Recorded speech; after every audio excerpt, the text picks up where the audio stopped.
Alright, we're talking about the worst block in the history of Magic, but most importantly, this is about me. It's about me being mad at the stuff that happened to me as a kid that I wasn't old enough to know to be mad at yet. The sets I'm going to talk about took advantage of a dumb child, me, and probably hundreds of thousands more kids around the world. I'm talking, of course, about the Acadian Masks block. Masks, Nemesis, Prophecy. These sets are complete trash. But why are they so bad? I'll get to the cards in a bit, but just to get some context, it's time for a little history lesson. From Alliances in summer 96 to Exodus in summer 98, Magic's R&D department was on a roll. The power levels on individual cards were pushed, but nothing proved too broken. As successful sets kept piling up on top of each other, development was seen less and less as a necessity, and more of a tedious thing that anyone can do, so why throw more resources at it? Our designers are killing it anyway! The gravy train ground to a halt with the release of Urza's Saga in the fall of 98. Originally intended to be an enchantment-themed block, the mechanics highlighted in Urza's Saga committed 3 critical sins. Many of the cards circumvented mana costs or made absurd amounts of mana. Many of the cards drew too many cards too easily. And finally, there were too many one-card engines, which is to say, too many cards allowed one resource to be transformed into another way too easily. By the time Urza's Destiny, the last set in the block, was released, a ton of cards got banned at Standard. In the wake of all of this, Peter Adkison, the CEO of Wizards of the Coast at the time, famously called Mark Rosewater and the rest of R&D up to his office and let them know in no uncertain terms that if they screwed Magic up this badly ever again, they'd be fired because banning a bunch of cards in Standard is bad for business. Knowing that, would it surprise you if I told you that the follow-up to Urza's Destiny was, by most metrics, a horrible set? Would it shock you to discover that a handful of nerds with a dream job making Magic cards saw their lives flash before their eyes in a meeting with the guy that signs their paychecks and decided to play things a little more conservatively? You now have the appropriate context from Acadian Masks. Released in fall 1999, Acadian Masks pushed the Wrath cycle out of Standard, saying goodbye to a bunch of banned cards along with it. 5 cards remained banned, but hey, that's half the amount of banned cards it's before. Nice! Let's take a look at some of the mechanics highlighted in Acadian Masks. Probably the most popular one is Rebels, which are pretty absurd and ended up dominating block constructed like few archetypes ever have. Combining tutoring with circumventing casting costs, Rebels made sure every game looked pretty much the same. Cast Remotion Sergeant. Sergeant gets Lieutenant. Lieutenant gets Captain. Captain gets Commander. Commander gets Sky Marshal. On and up the chain goes.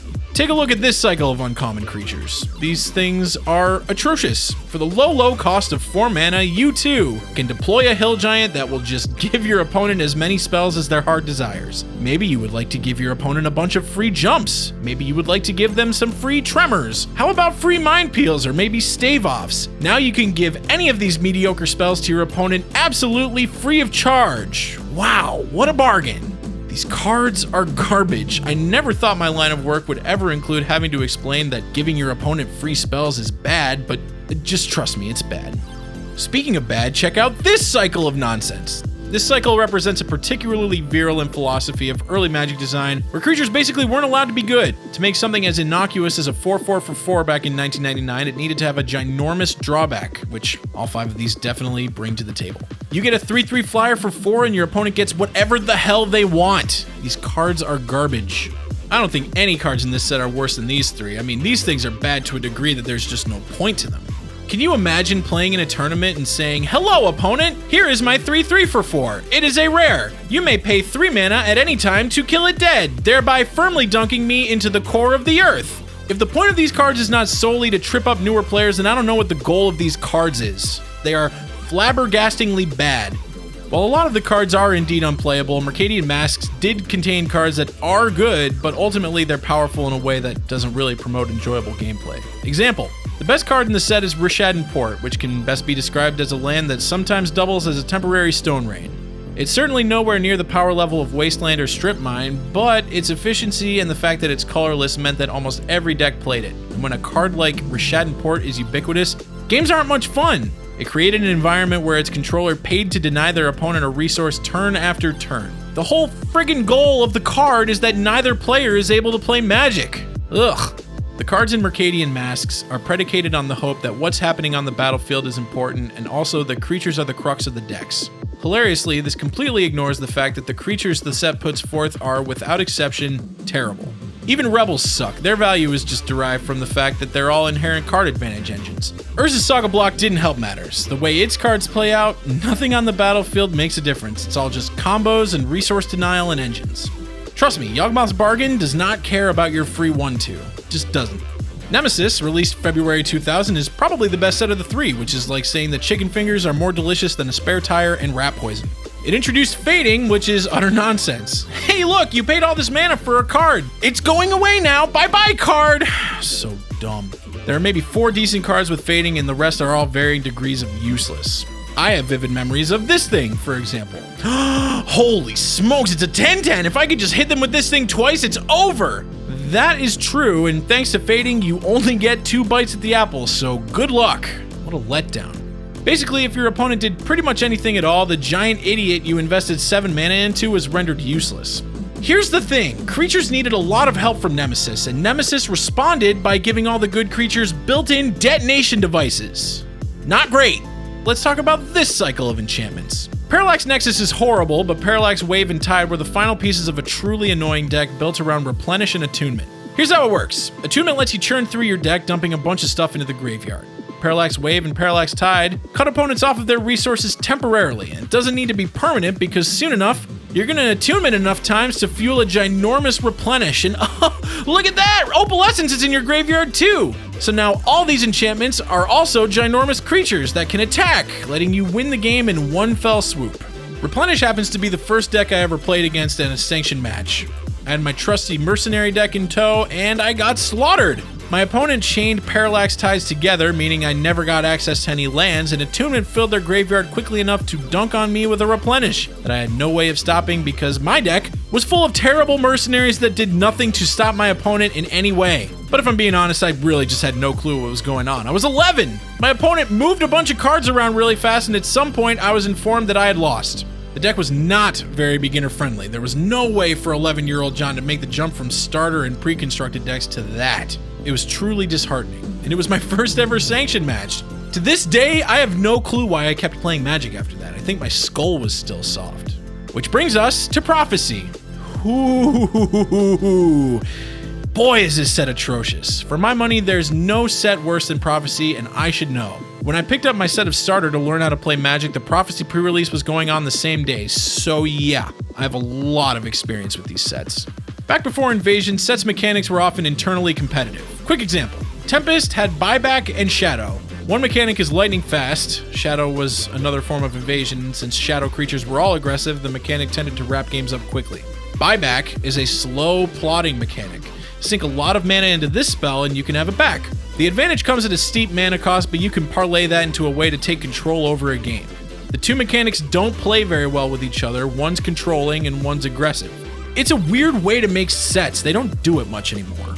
The sum total of Prophecy's internally competitive mechanics equaled an environment where no one got to play Magic. The first mechanic is Rhystic spells. Most of them had Rhystic in their names, but also extended to cards like Glittering Lion and Ribbon Snake.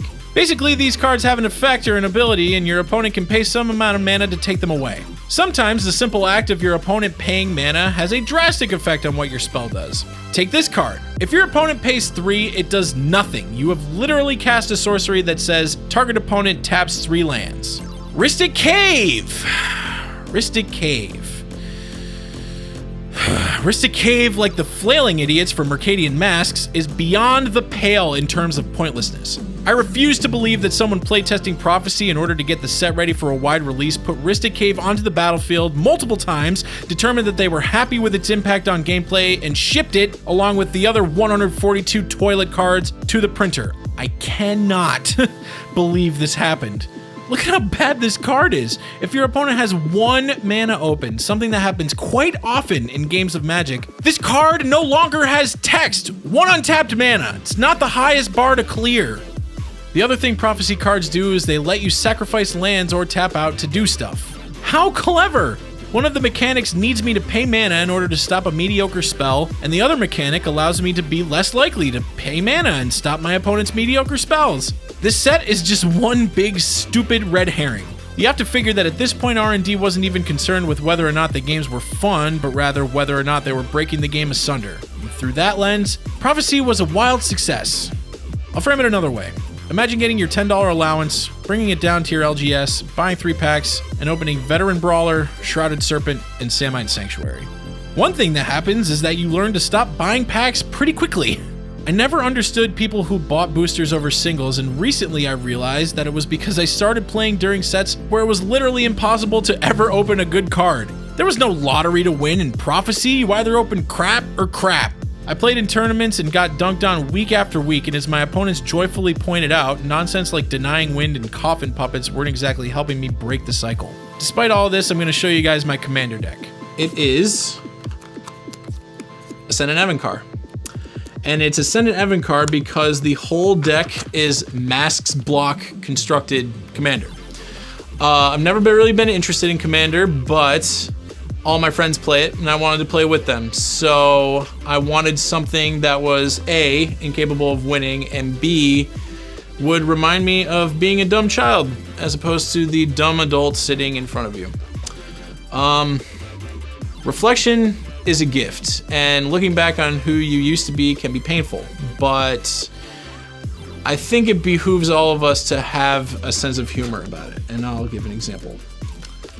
This thing is a 4/3 flyer for 4, and during your upkeep you have to pay 4 or it dies, because you couldn't make a 4 power flyer for 4 back then without it like Armageddoning you or burning down your house or whatever. I don't know, I just think it's funny. Thanks for watching.